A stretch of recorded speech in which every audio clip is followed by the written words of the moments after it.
गौतम बुद्ध ने कहा था कि एक भयंकर जंगली जानवर की तुलना में एक धोखेबाज और दुष्ट दोस्त से अधिक डरने योग्य है, क्योंकि जानवर केवल आपके शरीर को ही हानि पहुंचाता है, लेकिन एक कपटी और धोखेबाज दोस्त आपकी बुद्धि को हानि पहुंचाता है।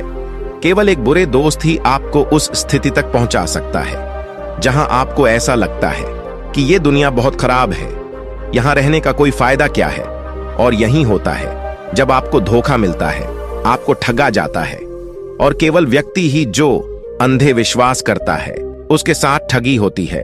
हम किसी को सीधे विश्वास नहीं करते हैं, विश्वास धीरे धीरे बढ़ता है, लेकिन समय के बाद यह विश्वास इतना मजबूत हो जाता है कि हम उस व्यक्ति के सामने अपनी आंखें, कान और मन बंद कर देते हैं। और फिर ऐसी स्थिति में होता है कि हमारे सबसे विश्वास योग्य व्यक्ति हमें सबसे ज्यादा धोखा देता है। हम दुनिया में विश्वास खो देते हैं और हम सभी को संदेह के साथ देखना शुरू कर देते हैं। वास्तविकता में यह दुनिया धोखे पर चल रही है। हम किसी न किसी को धोखा देते हैं, कहीं ना कहीं या कभी ना कभी अपने जीवन में, और दूसरे लोग भी हमें धोखा देते हैं। दूसरों द्वारा धोखा देना समझना संभव है, लेकिन हमने वर्षों से खुद को ही धोखा दिया है। हम अपने आप को ऐसी बातों को मनाते हैं ताकि हमें सच्चाई का सामना ना करना पड़े, और हम अपने छोटे से दुनिया में खो जाते हैं। धोखा या विश्वासघात एक दो धारी तलवार की तरह होता है। हमें ऐसा लगता है कि हम दूसरे व्यक्ति को धोखा देकर उसे बेवकूफ बना रहे हैं, लेकिन यह कपटी तलवार हमारे सामने खड़ा व्यक्ति का गला उतना ही काटती है जितना कि ये हमारे गले को भविष्य में काटती है। आज की बौद्ध गति से आप यह जानेंगे कि हम धोखे और विश्वासघात से खुद को कैसे सुरक्षित रखें, और इस वीडियो के अंत में हम 10 ऐसे संकेत के बारे में सीखेंगे जो एक ठग और झूठा में पाए जाते हैं। एक जवान लड़का बहुत क्रोधित हालत में था और वह बकर के जरिए स्वयं हत्या करने की सोच रहा था। जब वह पहाड़ी के शिखर तक पहुंचा तो उसने चिल्लाया, ये दुनिया इतनी बुरी क्यों है? यहाँ सब इतने स्वार्थी क्यों हैं? क्या मेरे जीने का कोई मतलब नहीं है? उसी पहाड़ी के शिखर पर एक बौद्ध सन्यासी ध्यान में लीन था। उस जवान लड़के की उच्च आवाज सुनकर उसने संचय के साथ उठ गया। उसे एकदम समझ में आया कि यह जवान लड़का यहां स्वयं हत्या करने आया है। जब वह जवान लड़का पहाड़ी से कूदने वाला था, तभी बौद्ध सन्यासी ने उसका हाथ पकड़ा और बौद्ध सन्यासी ने उसे पीछे खींचा और कहा, क्या हुआ? क्या आगे का रास्ता खत्म हो गया है? जवान लड़का ने कहा, कौन सा रास्ता? यहां कोई रास्ता नहीं है। मैं यहां से कूदकर स्वयं हत्या करने जा रहा हूं। बौद्ध सन्यासी ने कहा, हर किसी को एक ना एक दिन मरना होता है, लेकिन तुम इतनी जल्दी में क्यों हो? जवान लड़के ने कहा, क्योंकि यह दुनिया जीने के लायक नहीं है। यहां सभी स्वार्थी और धोखेबाज हैं। मैंने जिस पर भरोसा किया वो सभी ने मुझे धोखा दिया। मेरा अपना भाई ने मुझे धोखा दिया, मेरा दोस्त मुझसे धोखा दिया, लेकिन आज यह सब बहुत ज्यादा हो गया है। मेरी पत्नी भी मुझसे धोखा दिया। उसने एक अमीर व्यापारी के साथ फरार हो गई। इतने धोखे मिलने के बाद अब मुझे इस दुनिया में जीने का कोई मतलब नहीं है। एक स्वार्थ दुनिया में किसी पर भी भरोसा नहीं किया जा सकता, इसलिए मैं स्वयं हत्या करने जा रहा हूं। बौद्ध सन्यासी ने कहा, क्या तुम स्वार्थी नहीं हो? क्या तुम पर भरोसा किया जा सकता है? व्यक्ति ने कहा, मैंने किसी को धोखा नहीं दिया है, किसी से विश्वासघात नहीं किया है। अगर चाहो तो मेरे गांव जाकर पूछ सकते हो। लोग मेरा फायदा उठाते रहते हैं, लेकिन अब तक मैंने किसी के साथ बुरा नहीं किया है। बौद्ध सन्यासी ने कहा, मुझे तुम पर भरोसा नहीं होगा। तुम्हें मुझे यह साबित करना होगा कि तुम स्वार्थी व्यक्ति नहीं हो। व्यक्ति ने पूछा, इसे साबित करने के लिए मुझे क्या करना होगा? सन्यासी ने उत्तर दिया, तुम्हें अगले 1 साल तक मेरे आश्रम में मेरे साथ रहना होगा। फिर यह मुझे पता चलेगा कि तुम ईमानदार व्यक्ति हो या तुम भी दूसरों की तरह स्वार्थी और कपटी हो। व्यक्ति ने कहा, ठीक है, मैं आपके आश्रम में 1 साल तक रहकर खुद को साबित करूंगा। बौद्ध सन्यासी ने उस जवान लड़के को अपने साथ अपने आश्रम में ले गया और उसे अपना शिष्य बनाया। अगली सुबह बौद्ध सन्यासी ने उस नए शिष्य को अपने पास बुलाया और कहा, मुझे तुम पर अभी भी भरोसा नहीं है, लेकिन तुम जाओ और भिक्षा मांगो, तब तक मैं तुम्हारे अन्य गुरु भाइयों को सिखाऊंगा। नए शिष्य ने गुरु को नमस्कार किया और भिक्षा मांगने के लिए जाने चला गया। उसने आज तक भिक्षा नहीं मांगी थी, इसलिए उसे भिक्षा मांगने में बहुत परेशानी हो रही थी। भिक्षा के लिए उसके मुंह से शब्द नहीं निकल रहे थे। उसका अहंकार उसे रोक रहा था। उसके अंदर उसका घमंड उठ रहा था। मास्टर को गलत साबित करने के लिए उसने भिक्षा मांगी और उस भिक्षा को लेकर वह गुरु के पास लौट आया। उसके हाथ में भिक्षा देखकर गुरु ने कहा कि तुम कम से कम किसी हद तक भरोसेमंद हो। मैंने सोचा था कि तुम भिक्षा मांगने में सक्षम नहीं होगे, लेकिन तुमने मुझे गलत साबित किया। मेरे साथ अपने गुंबद पर चलो। गुरु ने कहा, मुझे वहां तुम्हें कुछ दिखाना है। गुरु ने उस शिष्य को छतरी में ले गया। छतरी के ऊपर एक मटका लटक रहा था। गुरु ने मटके की ओर इशारा करके कहा, क्या तुम उस मटके को देख रहे हो? इसमें जहर है, और यह जहर ऐसा भी है, अगर किसी को दिया जाए तो व्यक्ति बहुत ही आसानी से मर सकता है और कोई भी नहीं जानेगा कि वह कैसे मरा। जवान शिष्य ने कहा, लेकिन गुरुदेव, आप मुझसे ये सब क्यों बता रहे हैं? सन्यासी ने कहा, मैं तुम्हें बस चेतावनी दे रहा हूं कि कभी ताजगी से इसे न खाना। कुछ दिनों बाद गुरु अपने शिष्यों के साथ एक जंगल से गुजर रहे थे कि अचानक कुछ जंगली लुटेरे उन पर हमला कर दिया। सभी शिष्य अपनी जान बचाने के लिए इधर उधर भागने लगे, लेकिन अधिक उम्र के कारण गुरु भागने में सक्षम नहीं थे। इसे उस जवान शिष्य ने महसूस किया और उसने बहादुरी दिखाई और उसे उस लुटेरों से बचाकर उसे आश्रम ले आया।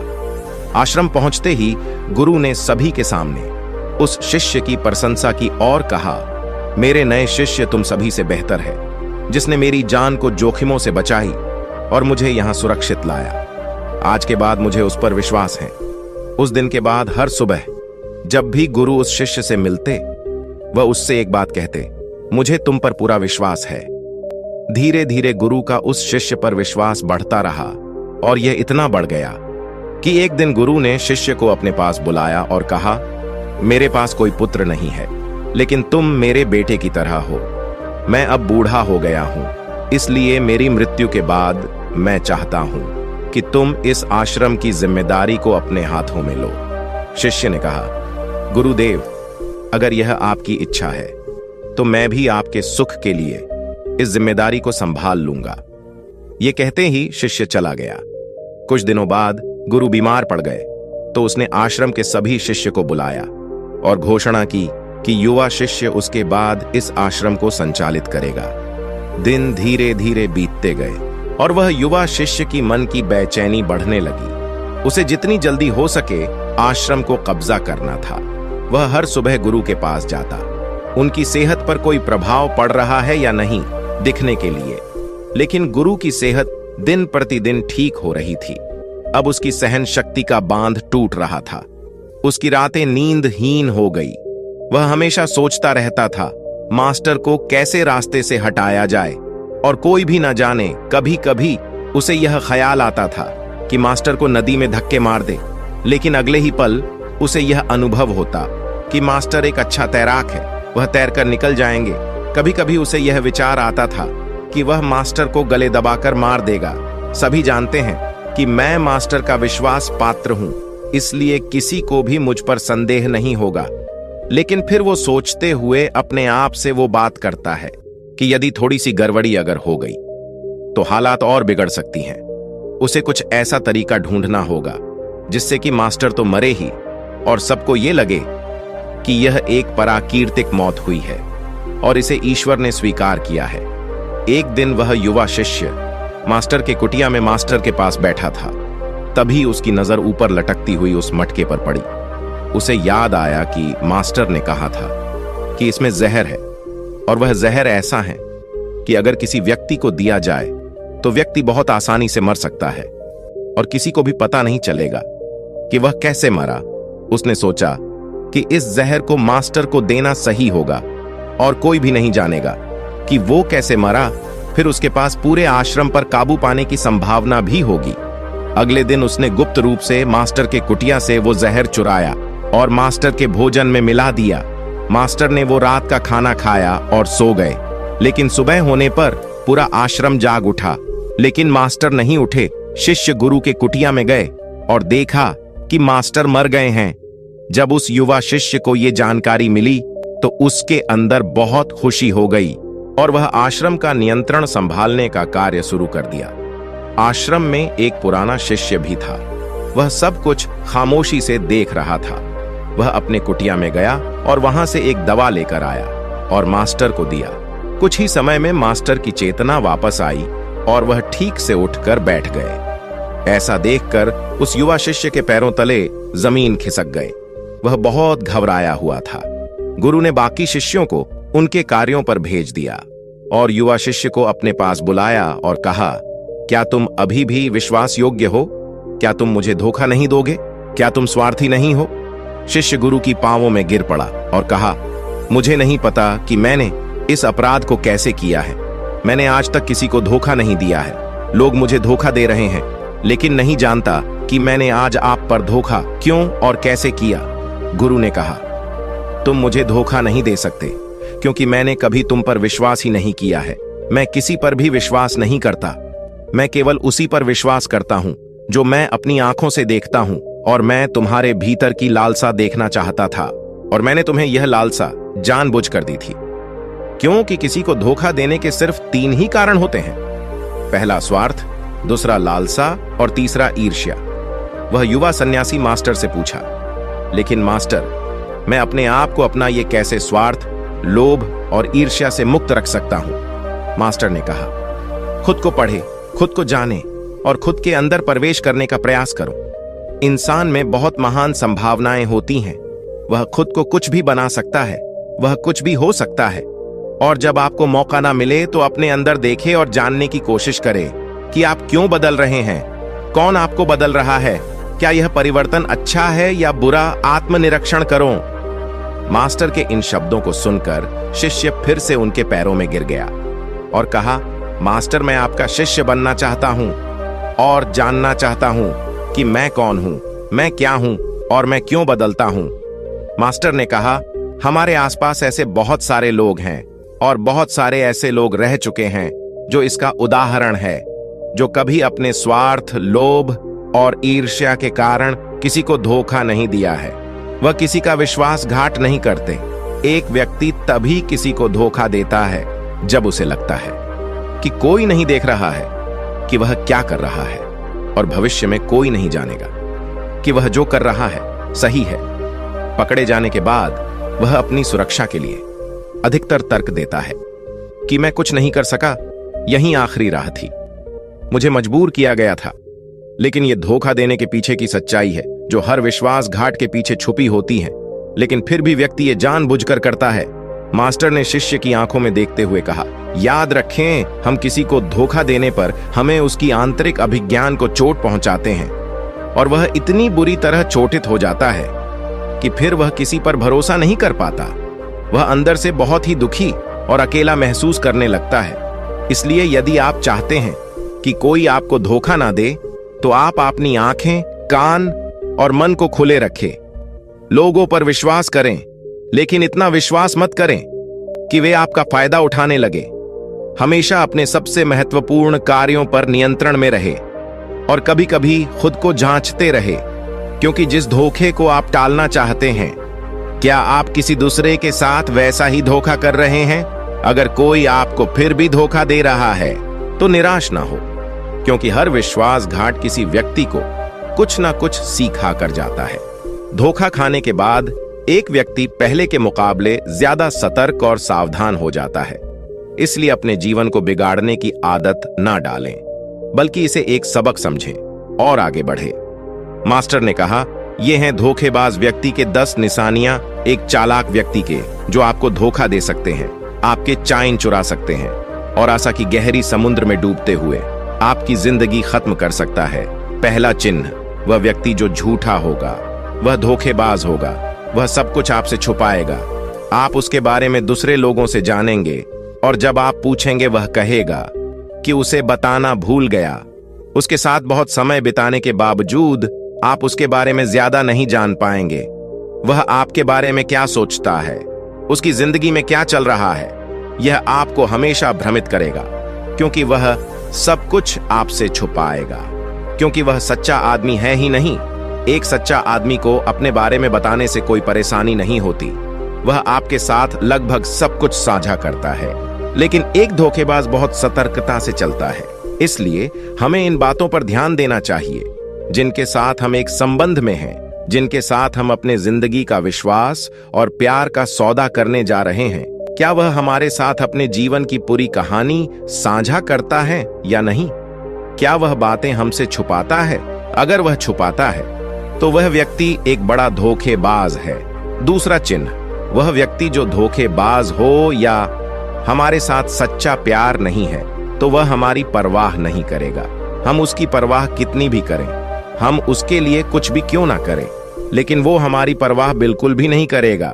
और यह एक बार ही नहीं दिखेगा, बार बार दिखेगा, लेकिन हम इसे नजरअंदाज करते हैं। ये हमारी गलती है, क्योंकि हमारे मोहित होने के कारण हम अपनी आंखों के सामने सच्चाई को नहीं देख पाते। ये हमारी गलती है। अगर हम थोड़ा सावधानी से ज्यादा देखने की कोशिश करें तो हमें पता चलेगा कि वह हमारी परवाह नहीं करता। तीसरा चिन्ह, एक धोखेबाज व्यक्ति भी बड़ा झूठा होता है। उसके शब्द उसके आपसी मेल नहीं खाते, उसकी जीभ बदलती रहती है। वह अपने वचनों को नहीं निभाता, लेकिन हम उसकी झूठे में फंस जाते हैं, इसलिए हम उसे पहचान नहीं पाते। चौथा चिन्ह, एक धोखेबाज व्यक्ति हमारे मुख पर प्रशंसा और सराहना हमारे सामने करेगा, लेकिन वह कभी भी हमारी प्रशंसा नहीं करेगा और हमें सम्मान नहीं करेगा, चाहे हम उसके लिए मर जाएं। वह हमें कभी सराहना नहीं करेगा और हमें उतना महत्व नहीं देगा जितना कि हम अपनी जिंदगी में देते हैं, क्योंकि वह हमें एक दिन धोखा देगा। इसलिए यह बेहतर है कि हम सतर्क रहे, पहले ही बहुत धोखे खा चुके हैं। पांचवा चिन्ह, वह कहते क्या है उस पर आपको ध्यान देने की वजह उनके कार्यों पर ध्यान केंद्रित करें। बात करना बहुत आसान है, लेकिन करना बहुत ही मुश्किल होता है और अधिकांश लोग इन बातों पर फंस जाते हैं। इसलिए चाहे वह आपसे कितनी भी बातें करे, आपके साथ कितने वादे करे, जब तक वह उसे दिखाने का प्रदर्शन नहीं करता तब तक उस पर विश्वास ना करें। छठा चिन्ह, यह अक्सर प्यार के संबंध में देखा जाता है कि यह धोखेबाज व्यक्ति उस व्यक्ति को कैसे पकड़ता है जो उससे प्यार करता है, जैसे कि उसके सामने हमेशा उपलब्ध होता है। वह कहीं नहीं जा रहा है, वह उसके लिए यहां रहेगा। उसे ना तो सम्मान करेगा और ना ही सम्मान देगा, और अगर सम्मान के लिए विनती की जाए तो वह उसे और अधिक अपमानित करेगा। यदि आपको संबंध में किसी से विनती करनी हो तो मुझसे समझो कि उसमें आपके लिए प्यार नहीं है। जो वास्तव में आपसे प्यार करता है वह चाहेगा कि आपके साथ अधिकांश समय बिताए, जिससे आप समय के लिए विनती करें। समझो कि उसमें आपके लिए प्यार नहीं है। सातवां चिन्ह, वह हर चीज के लिए समय निकाल सकता है, लेकिन कभी भी आपके लिए समय नहीं निकालेगा। वह अपने जीवन में आपके लिए कुछ भी नहीं छोड़ेगा, लेकिन आपको कभी नहीं छोड़ेगा। वह तभी आपसे बात करेगा जब उसे मन करेगा, ना कि जब आपको उनकी जरूरत होगी। वह आपको किसी और के साथ बदल सकता है, लेकिन आपके लिए कुछ नहीं बदलेगा, ना तो उनकी आदतें, ना ही उनका स्वभाव और ना ही उनकी सुविधा। आठवां चिन्ह, वह कभी भी आपको आपके प्रति समर्पित और आज्ञाकारी नहीं होगा। जैसा कि हम आपके साथ हमेशा रहेंगे, चाहे जो भी हो, हम समर्थन करेंगे, चाहे जैसा भी समय हो। वह सिर्फ अपनी शर्तों पर ही आपके साथ रहेगा। जब उसे आराम और अच्छा लगेगा तभी वह आपके साथ रहेगा, और अगर उसे थोड़ा भी चोट लगे तो वह चला जाएगा, क्योंकि वह कभी भी अपनी सुविधा के लिए, अपने सीमा के बाहर कुछ भी करने के लिए नहीं आएगा। नौवां चिन्ह, वह हमेशा आपको चोट पहुंचाएगा, कभी जानबूझकर और कभी बिना जाने कि वह आपको कितना चोट पहुंचा रहा है, और आपका हृदय लगातार दुखेगा। आप उस व्यक्ति के साथ खुश रहेंगे जो वास्तव में आपसे प्यार करता है। उसके साथ होने से आपको ऐसा लगेगा कि आप हवा में हल्के से उड़ रहे हैं। और अगर आप एक धोखेबाज और गलत व्यक्ति के साथ संबंध में हैं, तो सब कुछ भारी और असावधान लगेगा। ऐसा लगेगा कि कुछ गड़बड़ है। अंदर से एक आवाज आएगी कि यह संबंध आपके लिए सही नहीं है, और यदि इसे सुनने के बावजूद आप इसे नजरअंदाज करते हैं तो यह आपकी गलती होगी। 10वां चिन्ह, आपके जीवन में वे कहीं नहीं है। आपके जीवन में उनकी कोई विशेष जगह नहीं है। जब चाहे वे आसानी से आपके जीवन से आपको निकाल सकते हैं और उन्हें कुछ फर्क नहीं पड़ेगा। यदि आप यह नहीं मानते और उनकी सच्चाई जानना चाहते हैं तो आप अपनी जीवन से कुछ दिनों के लिए गायब हो जाइए। उन्हें कुछ फर्क नहीं पड़ेगा, बल्कि वे खुश रहेंगे। अच्छा है कि समस्या हमारे जीवन से चली गई है। अब हम आजाद हैं और हम जो चाहे वो कर सकते हैं। यदि आप भी अगर ऐसे व्यक्ति के साथ संबंध में हैं तो आप अपने बुद्धि को संयम में लाइए और जितनी जल्दी हो सके इससे बाहर निकले। मुझे विश्वास करें, ऐसे संबंध से बाहर आने के बाद आपको सुख, शांति और प्यार मिलेगा। और क्या दुनिया में सिर्फ एक ही व्यक्ति है? यदि आप एक खराब व्यक्ति को छोड़ देते हैं तो 10 अच्छे लोग आपके जीवन में आएंगे जो आपको सम्मान और प्यार देंगे। और जब तक आप इस तरह के झूठे व्यक्ति के साथ हैं तब तक आप अपने अच्छे लोगों को नहीं देख पाएंगे। लेकिन जैसे ही आप ऐसे धोखेबाज व्यक्ति को छोड़ देंगे, अच्छे लोग आपके जीवन में आना शुरू हो जाएंगे। और एक और बात, आजकल वे लोग जिनके साथ प्यार में धोखा हुआ है वे कहते हैं कि प्यार कुछ नहीं है, सब कुछ झूठ है। आजकल सब कुछ झूठा है, लेकिन यह पूरी तरह से सही नहीं है। जिस व्यक्ति ने आपको धोखा दिया है उससे प्यार के अर्थ की जानकारी नहीं थी। लेकिन आज भी दुनिया में बहुत सारे ऐसे लोग हैं जो प्यार को कैसे करना है जानते हैं और उसे बरकरार रखने की भी जानते हैं। धोखा खाए लोग अपनी ओर से सच्चा प्यार करता है। प्यार ईश्वर की उपहार है और यह दुनिया प्यार पर आधारित है। अगर एक गलत व्यक्ति ने आपका प्यार समझ नहीं पाया तो इसका अर्थ यह नहीं है कि इस दुनिया में प्यार नहीं है। यह दुनिया प्यार पर ही आधारित है। यह प्रसिद्ध नृत्य दुनिया सिर्फ प्यार करने वालों के कारण है। और अंत में एक और बात, यदि आप अपने परिवार के सदस्यों से धोखा खा चुके हैं या आपस में गलतफहमी हो गई है तो एक दूसरे के बात समझने का प्रयास करें। एक दूसरे को जानें और एक दूसरे को माफ करें। क्योंकि दोस्तों, आपको बहुत सारे लोग मिलेंगे लेकिन आपके परिवार के सदस्यों की तरह किसी और जगह पूरे विश्व में नहीं मिलेंगे। हाँ, उनका दृष्टिकोण थोड़ा अलग होता है, वे थोड़े दूर के होते हैं आपके परिवार के बाहर, जैसे कि आपके दोस्त, दूर के रिश्तेदार या पड़ोसी। लेकिन परिवार के सदस्यों को माफ कर देना बुद्धिमान होता है। तो दोस्तों, आज के वीडियो में बस इतना ही। उम्मीद है आपको ये वीडियो पसंद आई होगी। अगर पसंद आई होगी तो वीडियो को एक लाइक करना मत भूलिएगा। ओम बुम बुधाय नमः, ओम बुम बुधाय नमः, ओम बुम बुधाय नमः।